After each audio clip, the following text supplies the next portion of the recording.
जय जगन्नाथ। आज हम आपको बताएंगे कि भगवान जगन्नाथ जी 15 डेज के लिए 15 दिन के लिए क्यों बीमार हो जाते हैं। उड़ीसा प्रांत में जगन्नाथपुरी में एक भक्त रहते थे, श्री माधव दास जी। अकेले ही रहते थे और संसार से इनका कोई देना लेना नहीं था। वे अकेले बैठे भजन किया करते थे, नित्य प्रति श्री जगन्नाथ भगवान जी के दर्शन करते थे और इन्हीं को अपना सखा मानते थे। प्रभु के साथ ही खेलते थे, उन्हीं के साथ अनेक लीलाएं भी करते थे। जैसे भगवान श्री कृष्ण अपने सखाओं के साथ करते थे। सखाओं के साथ कृष्ण भगवान माखन चुराते थे, मुरली बजाते थे, यमुना तट पर रास करते थे।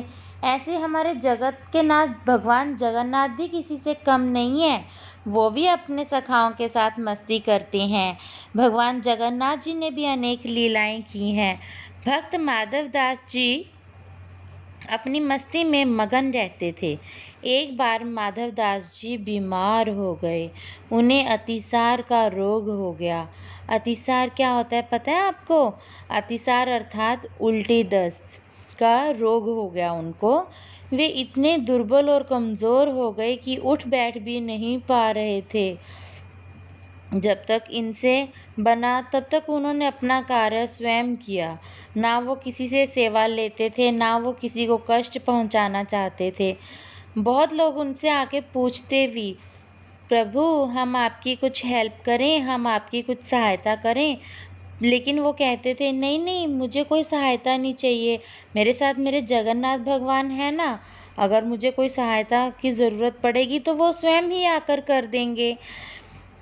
ऐसी दशा में उनका जब रोग बढ़ गया तो वे उठने में भी असमर्थ हो गए।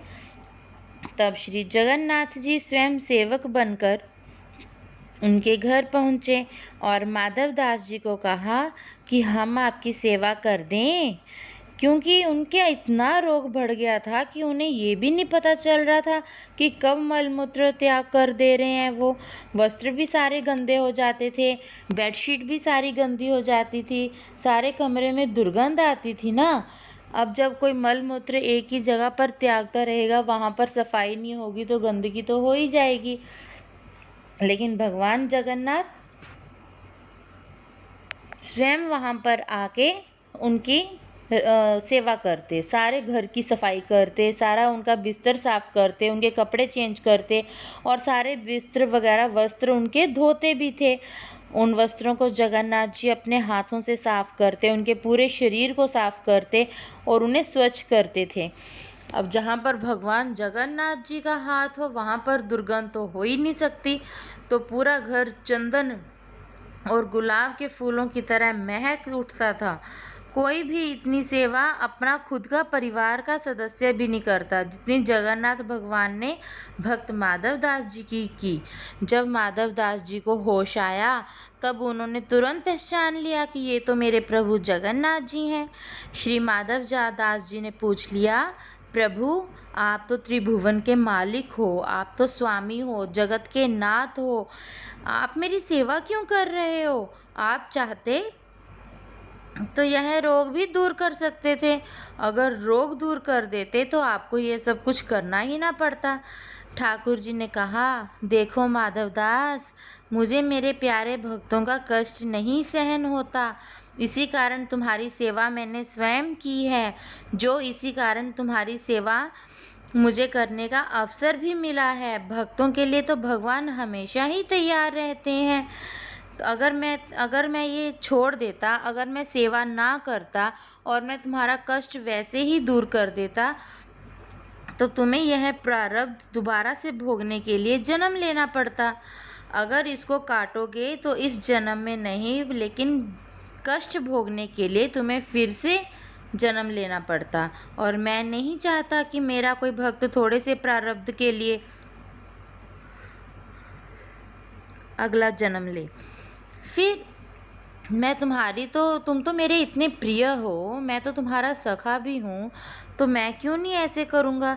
इसीलिए मैंने तुम्हारी सेवा की और तुम्हारा कष्ट दूर करने में तुम्हारी सहायता की। लेकिन फिर भी अगर तुम कह रहे हो तो भक्त की बात भी मैं नहीं टाल सकता।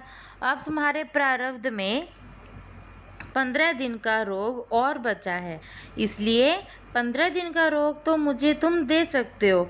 इस प्रकार भगवान जगन्नाथ जी ने अपने भक्त माधव दास जी का रोग अपने ऊपर ले लिया। ऐसे हैं हमारे भक्त वत्सल भगवान जगन्नाथ जी। जगन्नाथ भगवान की जय। ये तो हो गई भक्त और भक्त वत्सल भगवान की बात। आज भी वर्ष में एक बार जगन्नाथ जी को जब स्नान करवाया जाता है, जिसे हम स्नान यात्रा के नाम से जानते हैं, स्नान यात्रा के अगले ही दिन से हर साल 15 दिन के लिए भगवान बीमार पड़ जाते हैं। एक वैसे कहने के लिए हम ये भी कह सकते हैं कि जब आप 108 ठंडे ठंडे जल से स्नान करोगे तो बीमार पड़ोगे ही पड़ोगे। जगन्नाथ स्नान यात्रा वाले दिन उनको 108 मटके ठंडे पानी के जल से स्नान करवाया जाता है। 15 दिन के लिए मंदिर बंद पड़ जाता है।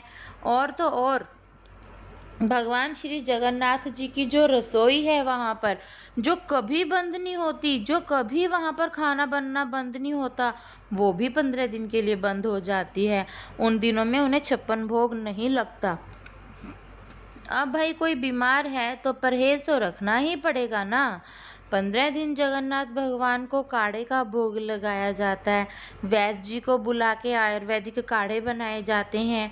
भगवान जी के बुखार की जांच करवाई जाती है।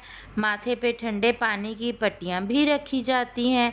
काढ़े के अलावा फलों का रस भी दिया जाता है। शीतल चंदन का फूलों का बना लेप भी लगाया जाता है। उनको ताज़े फलों का भोग लगाया जाता है और रात को सोने से पहले मीठा दूध अर्पित किया जाता है। उनके मालिश की जाती है ताकि वो जल्दी से स्वस्थ हो पाएं। जिस दिन वे पूर्णतः स्वस्थ हो जाते हैं, उसी दिन जगन्नाथ भगवान जी की रथ यात्रा निकाली जाती है।